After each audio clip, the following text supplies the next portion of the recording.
Muy buenas tardes, qué gusto encontrarnos aquí en este espacio tan importante a través de las plataformas que están conectadas con Poder de la Palabra. Aquí estamos en este programa, Voces por las Niñas, Niños y Adolescentes. Hoy un programa muy especial dedicado a hablar sobre las violencias, esas que vemos en algunas ocasiones, pero que tal vez no identificamos como violencia. Así que hoy en nuestro programa se llama Rompiendo el Silencio, invitándonos a aprender, a reconocer y a actuar sobre todo. Y estamos emocionadas de tener un gran panel que representa la institucionalidad del Ministerio de Educación y que hacen una labor titánica en la prevención de la violencia. Así que es un honor para nosotros poder estar conversando con ustedes, agradeciendo por supuesto a Poder de la Palabra y a el titular de este programa, don Jorgito, quien nos ha cedido el honor de estar aquí frente a ustedes. Así que muy buenas tardes. Los invitamos a que se queden con nosotros durante los siguientes minutos y que también podamos interactuar en los mensajes, en un conversatorio. Queremos que sea eso, un conversatorio, ¿les parece? Yo soy Mavis Jovel de YEPADES y vamos a iniciar presentando a nuestro panel que nos acompaña en esta tarde. Licenciada, por favor, cuéntenos su nombre y la institución. Muy bien, muchísimas gracias. Muy buenas tardes a todos los que nos están viendo a través de las plataformas. Mi nombre es Kivet Samayoa, yo soy psicóloga clínica y formo parte del programa PROESBI de la Dirección Departamental de Educación de Quetzaltenango. Muy buenas tardes para cada uno de ustedes. Mi nombre es Yuseli Santiago, soy psicóloga y actualmente estamos implementando el programa Cuida del Ministerio de Educación y la Dirección Departamental de Educación de Quetzaltenango. Muchas gracias. Muy buenas tardes a todos los televidentes. Es un gusto poder saludarlos, agradeciendo desde ya a este medio tan importante por darnos este espacio. Mi nombre es Brenda del Rosario Huitz Ordóñez. Soy trabajadora social, estoy a cargo del programa del área de trabajo social y pues formo parte del programa PROESBI del Ministerio de Educación de la Dirección Departamental de Quetzaltenango. Muy buenas tardes a todos los televidentes. Muchísimas gracias por el espacio. Mi nombre es Flor de María Aguilón Agustín. Yo soy abogada y notaria y formo parte del equipo PROESBI. Muchísimas gracias. Qué gusto poderlas tener aquí en este espacio. Que es un espacio de compromiso para informar y para invitar a la población a que podamos actuar para que menos niñas, niñas, adolescentes hoy por hoy estén viviendo en entornos donde la violencia predomine y que dentro de estos hogares puedan sentir incómodos, puedan sentirse angustiados, incluso con un temor generalizado por la situación que viven en su alrededor. Queremos transformar esa preocupación de la violencia en mecanismos de análisis para convertir esos modelos de crianza actuales que se encuentran en algunos hogares por unos más afables para los niños. Y quiero empezar compartiendo con quienes nos ven en este programa y con ustedes datos del informe realizado por el Refugio de la Niñez referentes al año 2025. Ellos registran de las instituciones del sistema de protección más de justicia 18,524 niñas, niños y adolescentes que fueron agraviados por distintos delitos. Escuchen esto, comparado con el año 24, hay una diferencia como de 3,000 porque para este año fueron 15,523 denuncias. O sea que entre un año y otro hubo un importante aumento de estas denuncias. Este dato también es muy importante y dice que los casos registrados, el 66.7%, corresponden a niñas y adolescentes. Escuchen, 66% a niñas y adolescentes. ¿Qué significa eso? Que las niñas y adolescentes están más expuestas y es donde tenemos que identificar por qué está pasando con ese dato. Y el 33% de niños y adolescentes. Estos datos evidencian violencia. Estos datos, es importante decir también que no son todos los que suceden, porque no están registrados, porque no llegan al sistema.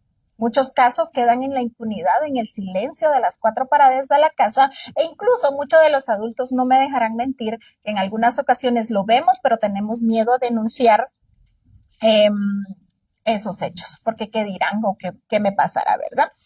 Eh, Nosotros podemos pensar en una forma de violencia rápidamente y es la violencia física. Golpes que dejan moretones, que dejan laceraciones, incluso han habido casos con quemaduras, pero pues eso no es solo la violencia. Entonces queremos empezar conversando con licenciada Kibet para que nos cuente, más allá de lo evidente, que es que nos ha compartido estos datos de lo que se puede ver, de lo que se puede escuchar, dejemos claro acá qué es violencia y qué no es violencia. Porque hay un término, digamos, que se utiliza en disciplina, como disciplina. Entonces, ¿dónde está esa línea? ¿Dónde está la disciplina y dónde está la violencia? Cuéntenos, licenciada.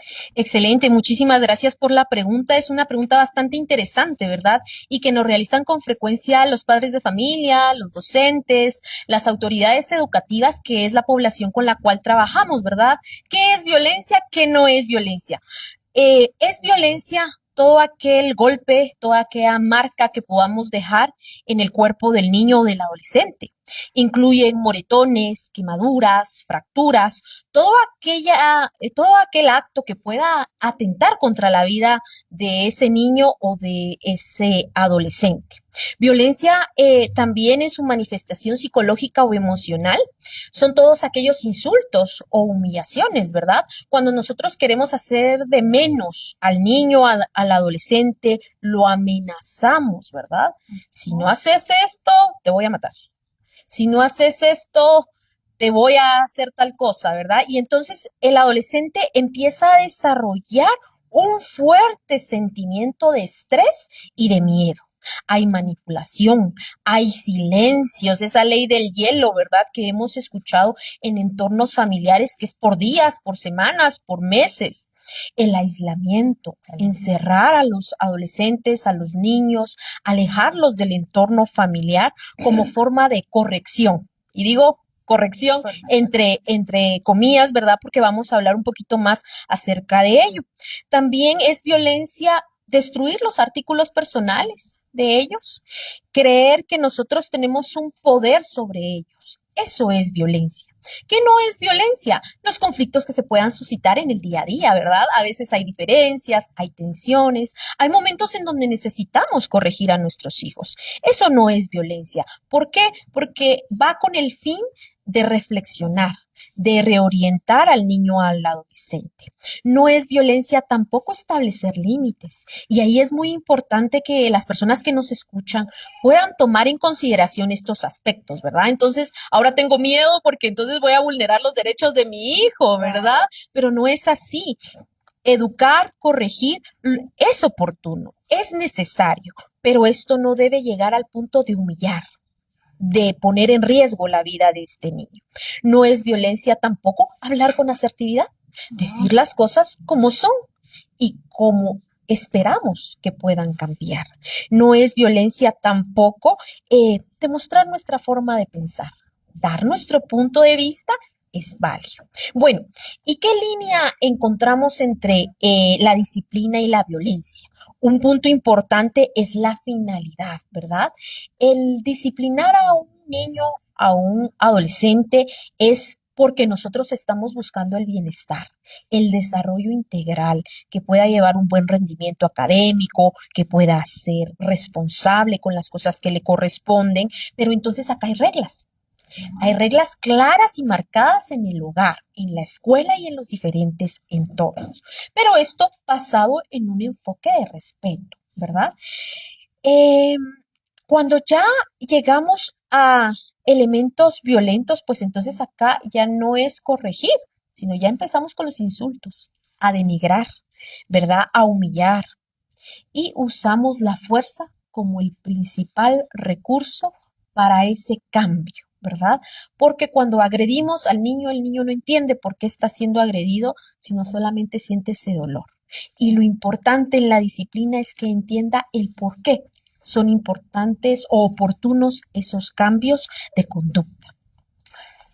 Entonces podríamos decir que violencia es cuando daña no solo el cuerpo, no que duela el cuerpo, sino daña las emociones, daña los sentimientos y hace sentir de menos, hace sentir que ansiedad nos manifestaba y entonces aquí hay que priorizar la comunicación asertiva y pues la balanza podría ser eso que enseña pero que no duele. Muchas gracias, licenciada. Con esta claridad conceptual, cuéntenos, ¿qué factores detonan que un entorno como el hogar, la escuela o la comunidad se vuelva violento contra las niñas y los niños y adolescentes? Creo que acá hace mucha referencia a dos temas que trabajamos con bastante fuerza dentro de estos programas. Y el primero es la prevención, ¿verdad? El brindar entornos en los cuales nos podamos formar como padres y como educadores. ¿Por qué? Porque comúnmente utilizamos esta frase, no aprendemos a ser papás. No hay un manual, no dice si su hijo hace un berrinche, hace una pataleta, busque la página 30, inciso A, haga esto, después haga el otro. No hay un manual específico, ¿verdad?, que nos indique cómo desenvolvernos desde nuestra actitud, nuestras palabras, nuestras emociones. Entonces, el primer paso es la prevención y a esto hace referencia mucho el programa Cuida, ¿verdad?, que trabaja con la comunidad educativa, padres, docentes y autoridades.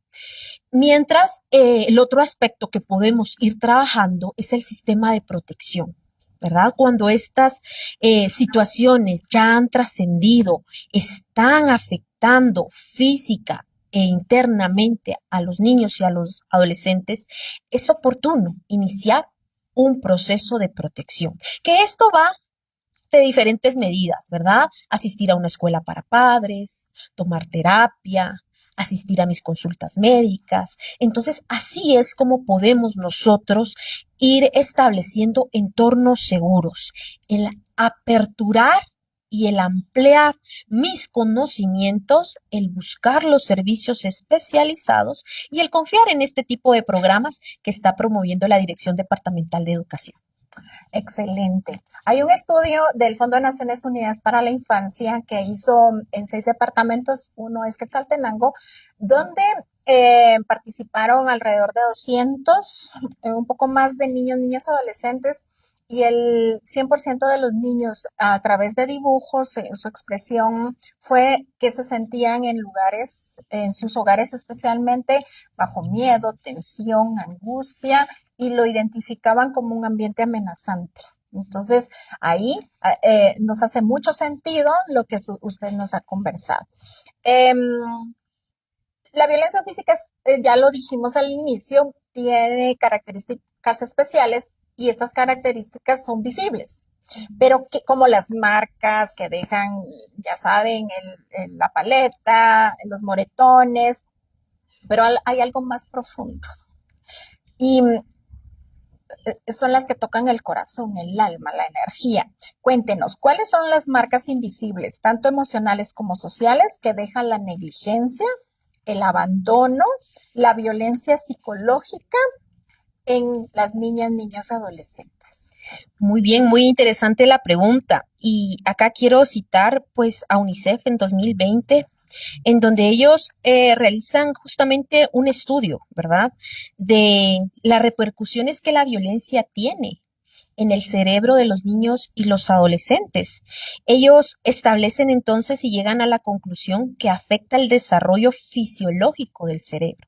Significa esto que las estructuras cerebrales, las conexiones neuronales se ven altamente alteradas, ¿verdad? Ellos hacen la comparación a través de imágenes, cómo es un cerebro de un niño que no vive en un entorno violento versus un niño que vive en un entorno violento. Un niño que vive en un entorno violento va a tener menos conexiones neuronales. ¿Por qué? Porque el eje hipotalámico suprarrenal está en constante estrés.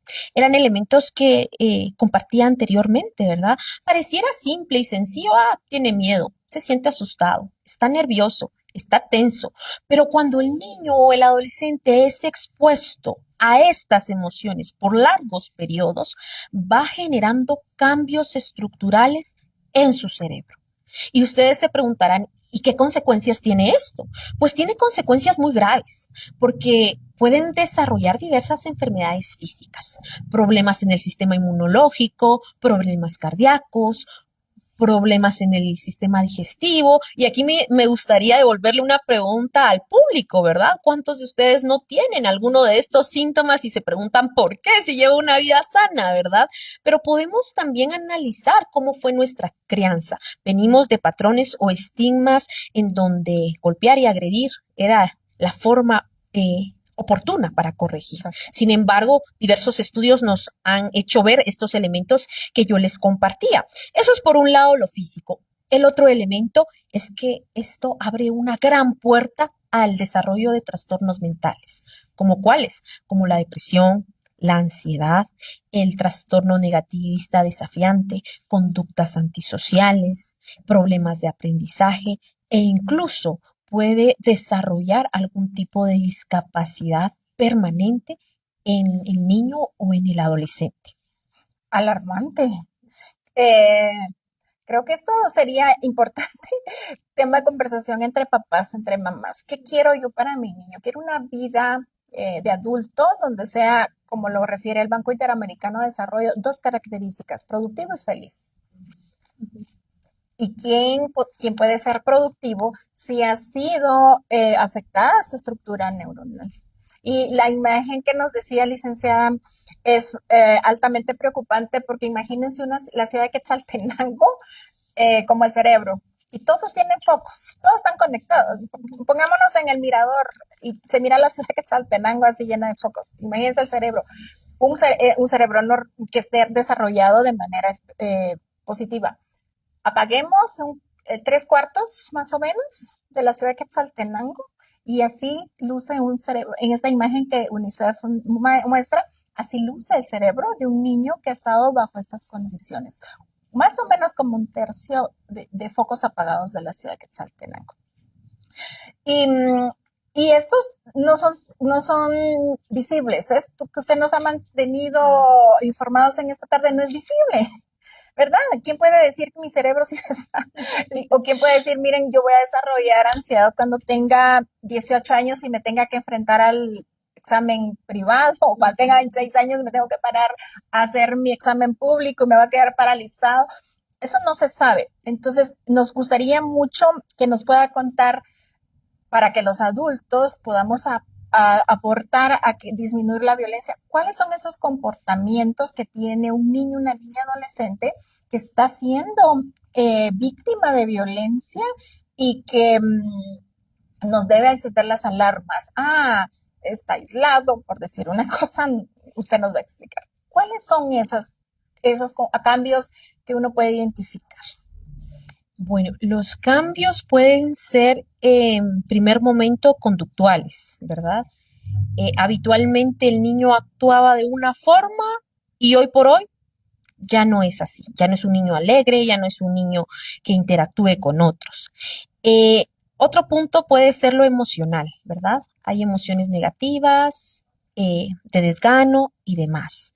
El rendimiento académico, pocas o nulas relaciones con pares, con niños de su edad, pues pueden ser algunos de los indicadores que puedo mencionar en este momento en torno a estas alarmas que podemos ir identificando.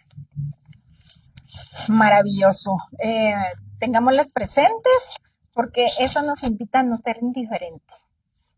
Para este tema, los adultos con ojo clínico podemos identificar y poder actuar. Y actuar porque cualquier tipo de violencia impacta de manera profunda y multidimensional a las niñas y adolescentes, como lo hemos identificado con la información que usted nos ha dado.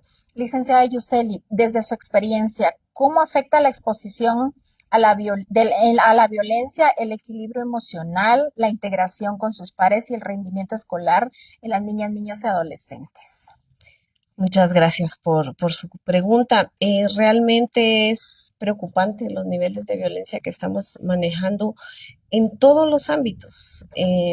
tengo la oportunidad de trabajar con estudiantes en estos temas de prevención. Cuando uno habla de un tema como lo es los videojuegos y les empieza a preguntar qué juegos son los que ellos, en los cuales ellos están jugando, ¿verdad?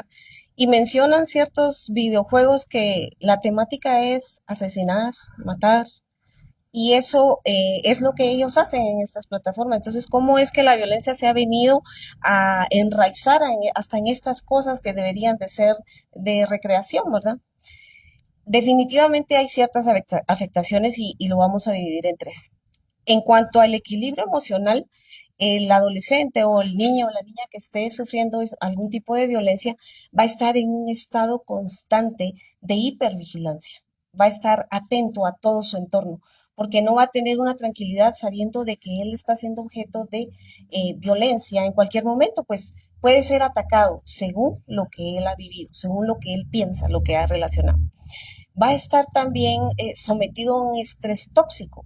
Y cuando hablamos de un estrés tóxico, la diferencia entre el estrés normal, por decirlo así, el que manejamos todos día a día, ¿verdad? Con las actividades que realizamos, la diferencia de este estrés tóxico es de que aquí el adolescente, el niño o la niña va a tener niveles de cortisol alto.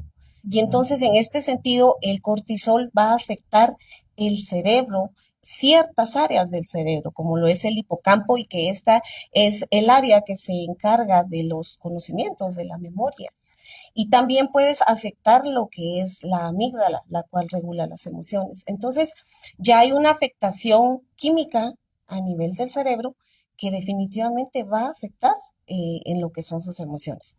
También hay una desregularización, afectiva. Y en este caso muchos niños, niñas y adolescentes no saben gestionar sus emociones. Ellos responden de manera violenta, sobresaltada, eh, mucho llanto en muchas ocasiones, o en muchas ocasiones tienen un efecto aplanado, no son apáticos, no les parece nada, no les gusta nada, no quieren participar en nada porque no tienen una motivación.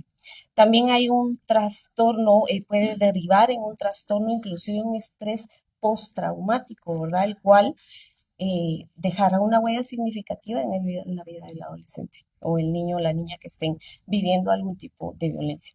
En cuanto a la integración con sus pares, definitivamente va a haber una dificultad de socialización. El compartir con sus compañeros, con su familia, con sus amigos, va a ser de una manera complicada, por así decirlo. Va a haber posiblemente un aislamiento. A manera de protección, él va a preferir mejor no juntarse con nadie, mejor no socializar, no encariñarse con nadie tampoco, porque posiblemente él va a pensar que lo van a herir, porque él ha sido violentado, ha sido agredido. También va a estar siempre a la defensiva, va a responder de manera agresiva, va a estar siempre pensando que le van a querer hacer daño. Y sobre todo, pues va a perder esta capacidad de confiar en una persona. Él va a desconfiar de todo el mundo, porque lamentablemente es lo que él ha aprendido. Y sobre todo, algo que es muy preocupante es la falta de empatía. El hecho de que hay niños, niñas o adolescentes que no reaccionan ante un estímulo o ante una situación de algún compañero que esté pasando una dificultad. Ellos simple y sencillamente no se conmueven. Y esto lo podemos ver mucho en las personas delincuentes, ¿verdad? Que están en las cárceles y que en ocasiones los han entrevistado y de una manera tan fría, tan calculadora, cuentan cómo fue, por qué lo hicieron, cómo lo hicieron. Inclusive había en una ocasión una experiencia que una persona que había asesinado a varias decía, a veces hasta me duele más matar a un animal que a una persona. A una persona ya es algo normal para mí. Entonces se termina ese sentimiento de empatía, del dolor que pueda sentir otra persona porque él ha sido sometido a esta agresión. Y en el caso del rendimiento escolar, pues acá va a haber un deterioro de las funciones ejecutivas, ¿verdad? El cerebro está programado para defenderse, el instinto de supervivencia antes que del aprendizaje. Sí, claro. Entonces, definitivamente va a estar atento a poder defenderse, no a aprender. Y entonces aquí va a empezar el rendimiento académico bajo. También el problema de la conducta dentro del aula, ¿verdad? Vamos a ver conductas disruptivas. En muchas ocasiones hay estudiantes que son altamente prepotentes, por así decirlo, tienen actitudes de confrontación con las autoridades, con los docentes, con los directores, no saben de respetar reglas. Y esto se debe precisamente a que ellos han recibido agresiones que pueden llevarlos a tener este tipo de actitudes. Y pues también el ausentismo, ¿verdad? O la deserción escolar. Definitivamente no hay una motivación para estar estudiando, no hay una motivación para un aprendizaje académico. Entonces, van al establecimiento porque de plano, ahora tal vez les sirve en algún momento determinado para distraerse, ¿verdad? Y en ocasiones, pues va a preferir el abandonar los estudios porque posiblemente acá esté recibiendo algún tipo de agresión o en el hogar y definitivamente esto va a repercutir en estas áreas de la vida de un niño, niña o un adolescente. Muchas gracias. Qué profundo y qué grandes repercusiones tiene la violencia. Y quisiera llamar la atención de nuestra audiencia que no, esto complejo que nos ha explicado, licenciada, no solo aplica para acciones de violencia extremas, digamos, no, es el grito diario, es la amenaza diaria, es esa consideración que, pues para educar o para corregir, hay que usar esa fuerza. Y esto que estamos conversando hoy no es nada nuevo. En absoluto nada, tiene raíces muy profundas de cómo fueron creados nuestros papás, cómo fueron creados nuestros abuelos, y es un lastre que venimos arrastrando hasta hoy y que todavía veo en la generación nuestra, que es quienes tienen ahorita niños en edad escolar, persisten muchas de estas conductas agresivas. Quisiera conversar con la licenciada Brenda para que nos cuente desde su perspectiva, ¿qué peso tienen las normas sociales y la cultura en la normalización de las diferentes violencias que ya hemos conversado, ¿verdad? Desde el castigo físico, desde la violencia psicológica, la negligencia. Muchas gracias por la pregunta. Realmente la violencia no son solo golpes. Hablar de la violencia también implica el reconocer que es un fenómeno estructural que pues nos ha asignado roles. Más que nada estos pues han servido para el control y pues aparte de eso pues para ejercer violencia de unos sobre otros, ¿verdad? Por ejemplo, a los hombres pues se les ha asignado el llamarlos el cabeza de familia, quien toma las decisiones, quien administra la parte económica dentro del hogar, es el agresivo, ¿verdad? Mientras que las mujeres pues han sido criadas para los quehaceres de la casa, la crianza de los hijos, para el cuidado de las personas adultas dentro de la familia, y sobre todo también, ¿verdad? Son educadas principalmente para el matrimonio desde pequeñas. Asimismo, pues se le reconoce a las mujeres como la parte sumisa, dócil o débil dentro de este género, ¿verdad? Asimismo, pues, por ejemplo, a los niños desde pequeños, pues a ellos se les enseña a ser agresivos, a no hacer nada en la casa, a dedicarse únicamente a los estudios o en otro de los casos, ¿verdad? Al trabajo de campo. Mientras que a las mujeres, pues, muchas veces se les niega el derecho a la educación. Y otra de las cosas también, ¿verdad? Es de que las mujeres no tienen oportunidades. Entonces, acá vemos que existe la desigualdad Y también pues vemos que el hombre es quien ejerce este control, ¿verdad? Entonces, lamentablemente, podemos ver que las niñas pues se les quita ese derecho de la educación, se les quita ese tiempo del juego, ¿verdad? Mientras que únicamente los hombres son los que tienen pues estas oportunidades. Lamentablemente pues esto ha sido pues heredado de generación en generación, que se ha venido dando y que se ha replicado principalmente dentro de la familia. Muchísimas gracias, licenciada Brenda. Hay un tema en específico que quisiéramos platicar también, que son los niños, niñas y adolescentes retornados, que vienen ya sea de México, de Estados Unidos y que vuelven a sus comunidades, eh, muchas veces en un ambiente poco privilegiado y que se vuelve también un mecanismo violento para retomar sus actividades normales, aunque la normalidad tiene una intención muy grande, pero ante este contexto,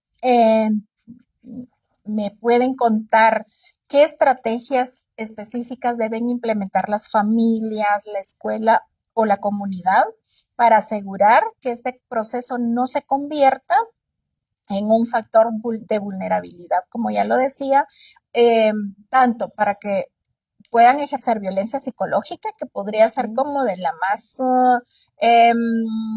cercana a esta situación, o también en exclusión. No sé quién, licenciada Kibet, o quién nos contesta.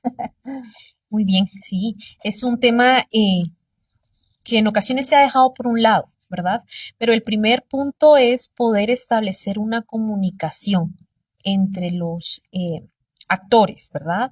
Familia, escuela, comunidad.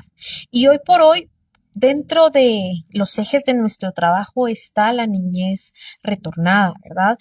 Lo que nosotros buscamos como programas es que ellos continúen su proceso académico, trabajar con diferentes instituciones a través de coordinaciones interinstitucionales y facilitarles algunas becas, atenciones psicológicas, médicas y demás que les permita tener un nivel de vida adecuado. Y también apostamos al factor del proyecto de vida, ¿verdad? Que ellos puedan construir acá un proyecto de vida que los motive a construir sus propios sueños, sus propios recursos para una vida digna. Es decir, una recepción amorosa, Claro. incluyente, que cubra, que apapache ese regreso, más porque ya trae dolor, ya trae situaciones difíciles de cierta pérdida. Nos encanta saber que hayan programas como Cuida. Entonces, ustedes son las protagonistas en este departamento que, dicho sea de paso, es grande, pero ustedes son un gran equipo. Y sabemos que estos esfuerzos ya son significativos y nos da mucha esperanza que ustedes estén trabajando en el tema. Cuéntenos, ¿qué estrategias concretas está impulsando el programa Cuida para garantizar que en las escuelas, los hogares o la comunidad sean entornos seguros? O entornos seguros, donde no pasan las cosas que ya hemos hablado aquí, entornos seguros. Y que sean libres, porque para que sean entornos seguros tienen que estar libres de todo tipo de violencia. Entonces, nos encantará escuchar qué estrategias. Muchas gracias, licenciada. El programa Cuida nace a partir del Acuerdo Ministerial 398-2025 y es precisamente al observar la necesidad que hay de implementar estrategias para prevenir la violencia dentro de los centros educativos. Desde el programa Cuida, actualmente estamos trabajando con 3 ejes. Uno de ellos, pues, es el trabajo con padres de familia a través de talleres, charlas de sensibilización, en las cuales se tocan todos estos temas sobre crianza positiva, sobre la disciplina que debe haber en el hogar, la disciplina que debe haber en los establecimientos, las cuales están ejercidas en los mismos, amparados en acuerdos ministeriales, en oficios que se han realizado a través de las direcciones departamentales y el Ministerio de Educación como tal. Entonces, hablamos de todo esto con padres de familia para que entiendan la importancia que como familia tiene el tener un entorno dentro de la familia seguro para que ellos lo vayan a replicar en los centros educativos. Posteriormente también estamos trabajando con estudiantes del nivel primario, preprimario y nivel básico y diversificado, charlas de prevención con respecto al acoso escolar. Posteriormente vamos a hacerlo con la prevención del suicidio, violencia sexual y todo este tipo de temas que son de mucha importancia para los estudiantes. Y también se está trabajando con directores y docentes también en cuanto a estos temas de prevención, en cuanto a qué deben hacer ellos al momento de detectar casos de violencia dentro del establecimiento, cuáles son las actuaciones que deben hacer ellos como autoridades, qué rutas se deben activar. Entonces también estamos realizando esto. Vemos que es el principal objetivo del programa Cuida, ¿verdad? El poder trabajar en conjunto con toda la comunidad educativa. Muchas gracias. Muchísimas gracias, licenciada. Pues un trabajo titánico el que hacen aquí en Quetzaltenango y que parte de poner en evidencia que existe. Y el que exista es porque está aquí, si no, no fuera creado este programa. Y como estamos invitando a la acción y no a la indiferencia, quisiéramos platicar con licenciada Flor de María para que nos cuente desde su experiencia cuáles son los mecanismos y canales oficiales de denuncia que hoy por hoy existen y que involucran varias instituciones del sistema de protección a los cuales padres, madres, familias, nosotras mismas, usted que nos está viendo hoy y que tiene la posibilidad de un adulto de actuar, puedan acudir y garantizar la protección especial e inmediata. Así es, licenciada, pues sí. Nuevamente, pues muchísimas gracias por el espacio. Los canales para poder presentar la denuncia, pues a la población en general, en determinados momentos, pues se les hace a veces, ¿verdad? O muchas veces complicado el poder presentar denuncias. ¿Por qué? Porque a nivel social existen muchas entidades o instituciones judiciales, ¿verdad? Iniciando con Policía Nacional Civil, Ministerio Público, Juzgado de Niñez y Adolescencia, ¿verdad? Y todos los juzgados.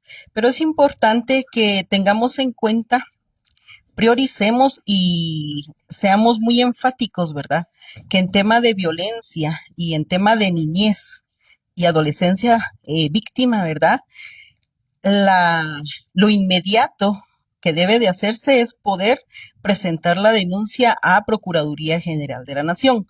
¿Por qué Procuraduría General de la Nación? Procuraduría General de la Nación, pues es la entidad responsable y representante del Estado, ¿verdad? Y responsable para poder, canalizar, poder determinar qué tipo de procedimiento. Tenemos que tener en cuenta que existen los procedimientos de protección, es decir, ¿verdad? Cuando existen involucrados, ¿verdad? En hechos de violencia, niños, niñas y menores. Y también están los procesos legales correspondientes en donde ya toca, ¿verdad? Poder perseguir penalmente a un adulto responsable de una acción penal en contra de un niño, niña, adolescente. Y también existen los casos en donde los adolescentes pueden ser objeto o sujetos de una persecución penal. Ahí donde ya ingresa, ¿verdad?, el área de niñez en conflicto con la ley penal. Entonces, para determinar qué caso se va a seguir o qué hechos se van a investigar, Procuraduría General de la Nación pues activa, ¿verdad?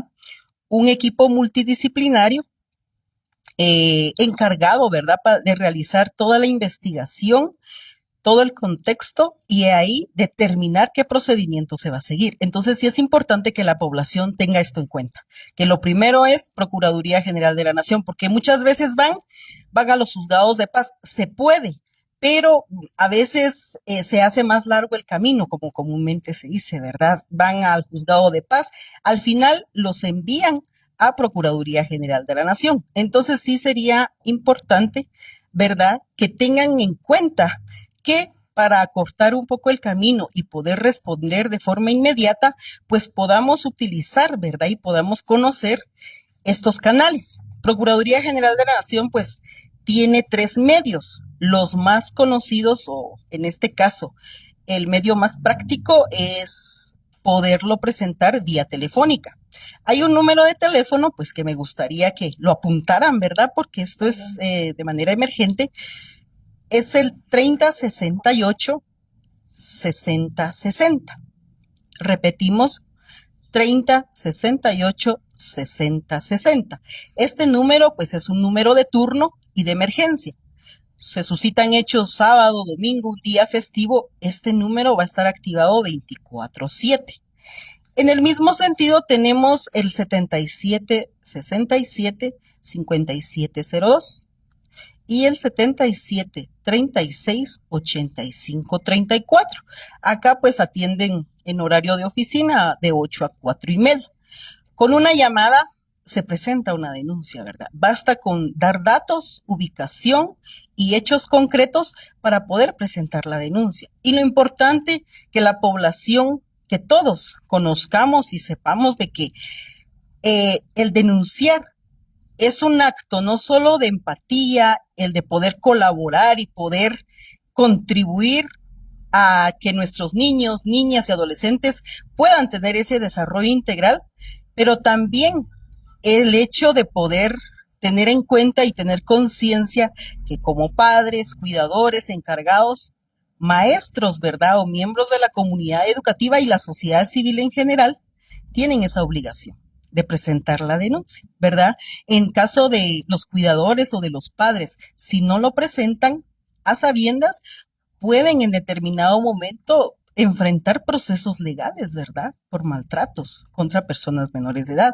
Y más con maestros, con autoridades educativas, si no presentan denuncia a sabiendas, pueden incurrir en el delito de omisión de denuncia, y que esto pues lo tipifica y lo desarrolla el Código Penal, nuestra Constitución Política de la República. Entonces, también es importante tener ese conocimiento, ¿verdad?, y tener en cuenta esos números de teléfono.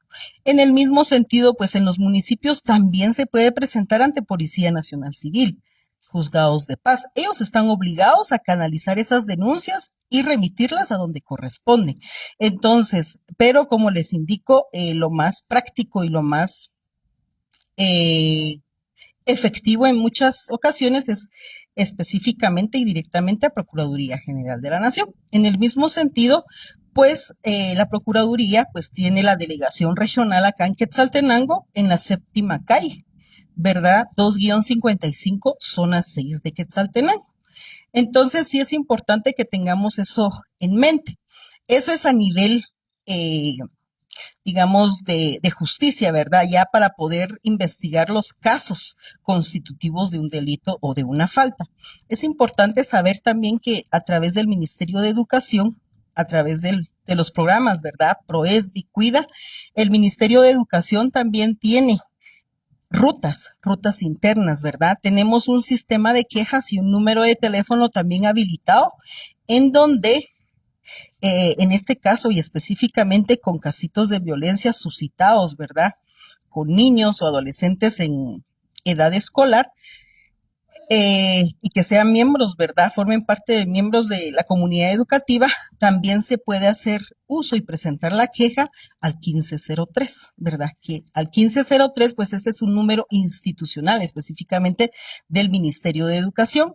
También está el otro canal que es a través de www.mineduc.gov.gt, que es una página para quejas. Entonces acá se presentan las quejas, las denuncias, y ya el Ministerio de Educación, con sus rutas, mecanismos y con todo el personal encargado en relación a estos temas, pues ya los canaliza y ya le da el seguimiento institucional.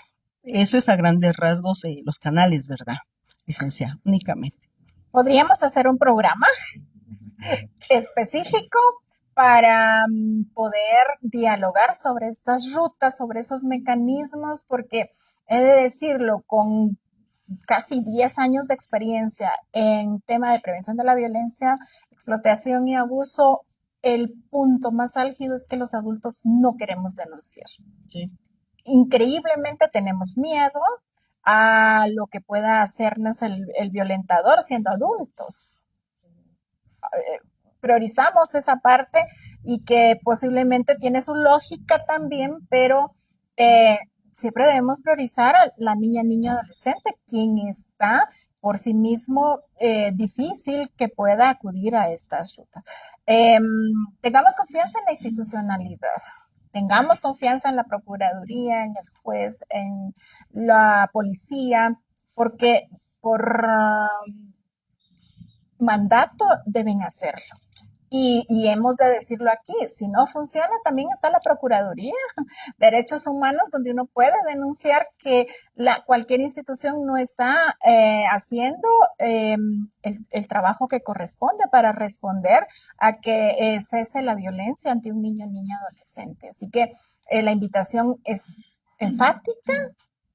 Ya nos dijeron cómo identificar violencia, ya nos dijeron qué repercusiones tiene en el desarrollo cerebral, en todas las emociones y cómo de adultos también puede repercutir. O sea que no podemos quedarnos indiferentes esta tarde para ese punto. Llegar a, obviamente, lo más importante es priorizar la prevención, que no suceda, porque ¿quién con un corazón roto puede seguir la vida como si nada? Es bien difícil si no se tiene atención. Priorizar la que se prevengan, los papás que puedan priorizar aprender sobre cómo poner límites sin agarrar la paleta a la chancla, cómo el amor construye vidas felices. Queremos agradecer a quienes nos ven y nos han acompañado en este tiempo de conversación, especialmente a la licenciada Nancy Méndez de Castro. Ella nos dice que la negligencia también es violencia y nos pone un ejemplo muy en tendencia de negligencia, que es el uso excesivo de teléfono en los niños y las niñas y los adolescentes sin supervisión, sin estos controles parentales, y que están abriendo el mundo, literalmente el mundo, a los niños y ese teléfono en unas manitas tan pequeñas, en un corazón que los niños no tienen maldad, o sea, no nos hacemos mal con maldad. Y entonces la repercusión puede ser muy profunda. Gracias, licenciada Nancy, por poner sobre la mesa la negligencia como violencia y este ejemplo. También muchos saludos a Jessy García, quien nos han acompañado en este interesante programa. Y antes de finalizar, quisiéramos, vamos a dejar aquí abajo en los comentarios los números de teléfono que nos ha compartido la licenciada Flor de María, para que pues ahí queden registrados y puedan estar accesibles a quienes más adelante pueden ver el programa. Y si hubiera otra información, también nos pueden apoyar a agregarlos ahí en los comentarios. Y bueno, quisiéramos que nos dejen un último mensaje que llegue al corazón de las familias, que llegue al corazón de quienes estamos en la comunidad y observamos, para que pasemos de ser actores, sujetos pasivos, a ser protectores de la niñez y adolescencia, no solo de nuestra casa, sino también de los que estamos, de los que tenemos a nuestro alrededor. ¿Quién nos hace el honor de dejar el mensaje?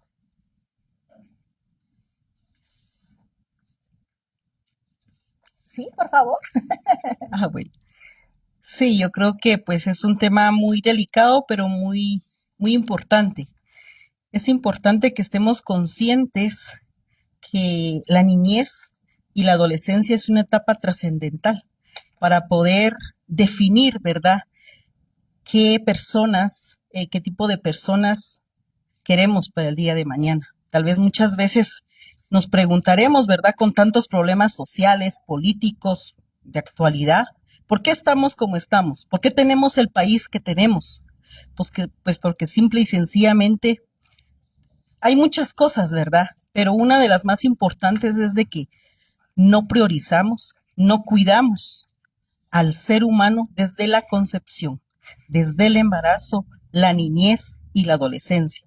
Si fuéramos conscientes y estuviéramos muy conscientes en relación a que la niñez, la adolescencia, es una etapa muy importante y trascendental para la vida, pues tendríamos otra sociedad muy importante. Pero estamos a tiempo y acá estamos y nunca es tarde, únicamente.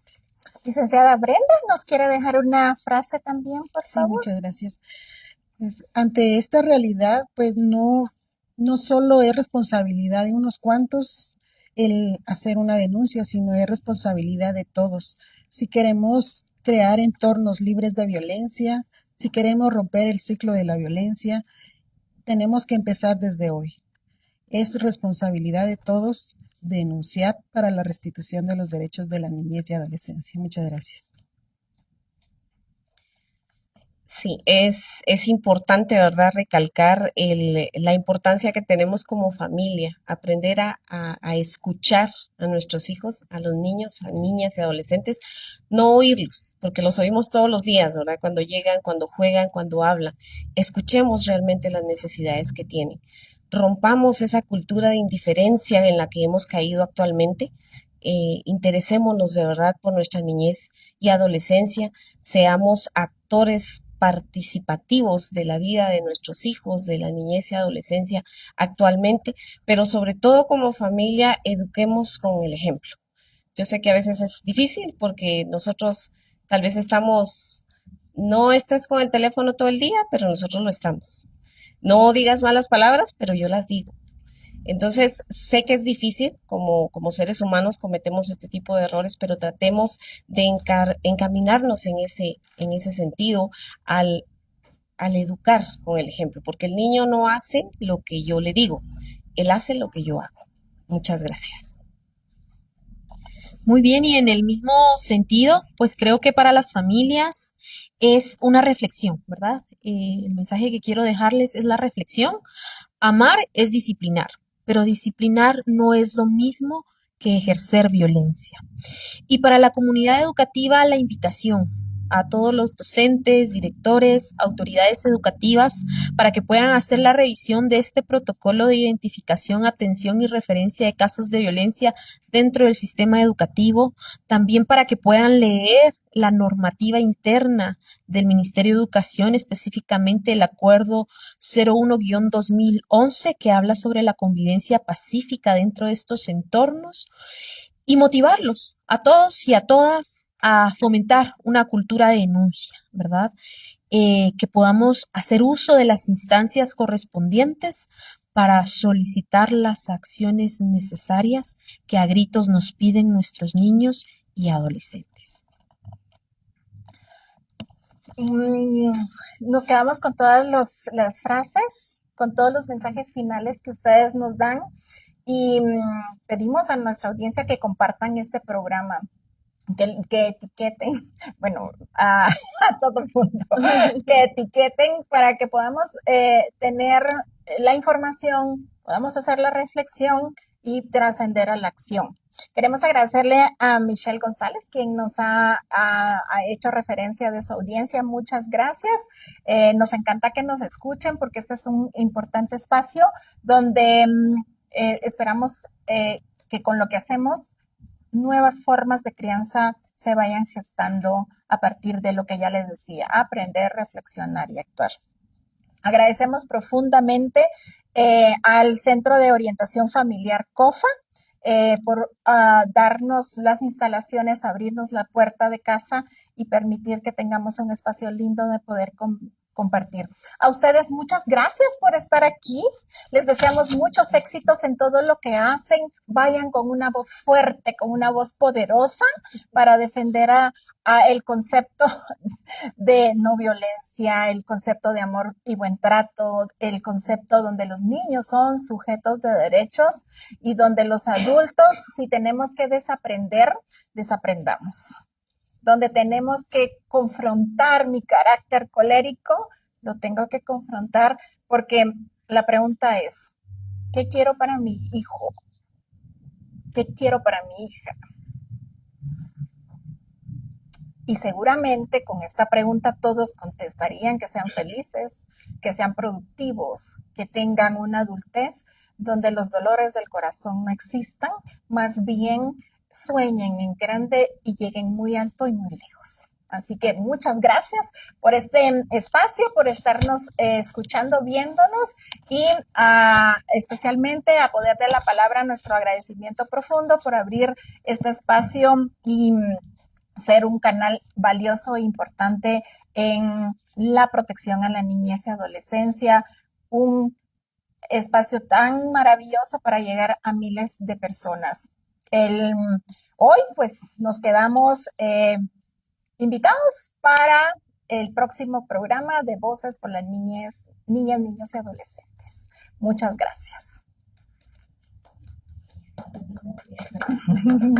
Sí, aplausos para ustedes.